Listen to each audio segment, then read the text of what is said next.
Welcome to Limp Noodles. Today, we will be reading a creepypasta written by ADAM SHERRIL, titled Creepypasta, My First and Last Haunted Nintendo Switch, a real terrifying tale of terror. Hi, my name is Adam, and I'm a big Nintendo fan. Mario and Zelda are my heroes, and I've always wanted to be just like them in every way. They're both very heroic and always save the princess whenever they are in trouble.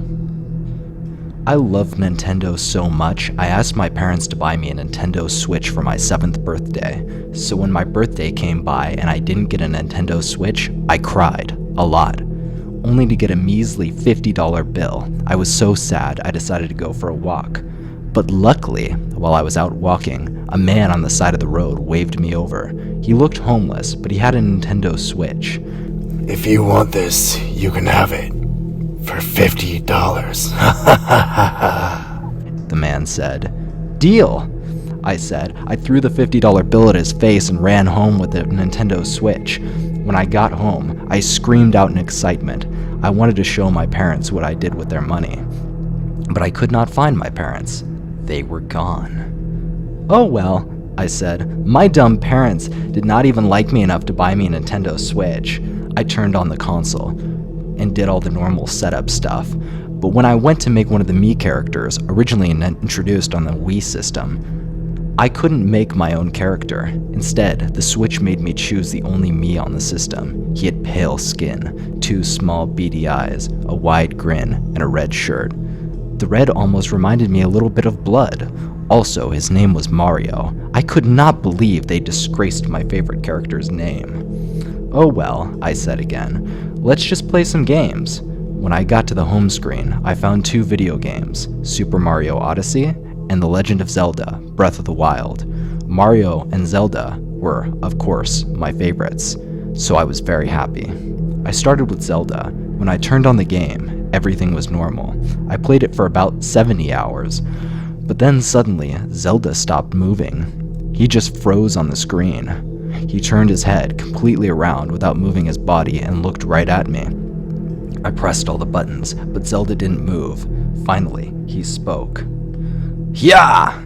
Suddenly, his head exploded. A very loud explosion noise filled the room. I could barely hear anything.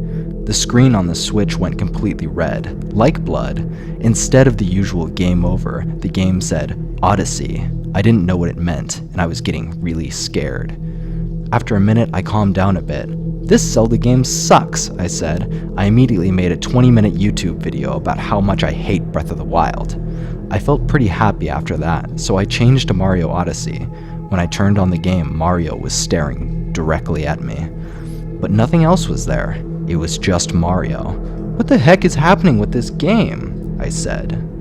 Suddenly, Mario spoke words. This isn't a game anymore, Adam. You're in hell now. Woohoo! That wasn't like Mario's character at all. You were supposed to be my hero, Mario. What happened to you? I asked. Mario said nothing. Instead, his eyes grew bigger and bigger and bigger. And then they started to fill with blood. The blood was so realistic with the Switch's upgraded graphics. I was not a fan of Nintendo's new Mario design, so I turned off the game. I went to YouTube to make another 40-minute video, but when I turned on YouTube, a graphic image of Zelda and Mario appeared on the screen. They both carried knives, and blood was dripping down their entire bodies, but they weren't grossed out by it. It almost seemed that they liked being bloody or something. It was then that I realized the true horror of my situation. I was not safe. All the signs were there the whole time. The weird games, the weird Switch, everything that happened to that point finally made me realize that I wasn't safe in that house. The horror crashed upon me as I uttered what I had feared the whole time. My 7th birthday was in 2003. The Nintendo Switch doesn't even exist yet. My whole vision went blurry, and time came to a halt. I can't tell if they are trolling or not, but it was a good story. Like, favorite, and subscribe, or a spooky Nintendo console that doesn't exist yet will be sent to your house.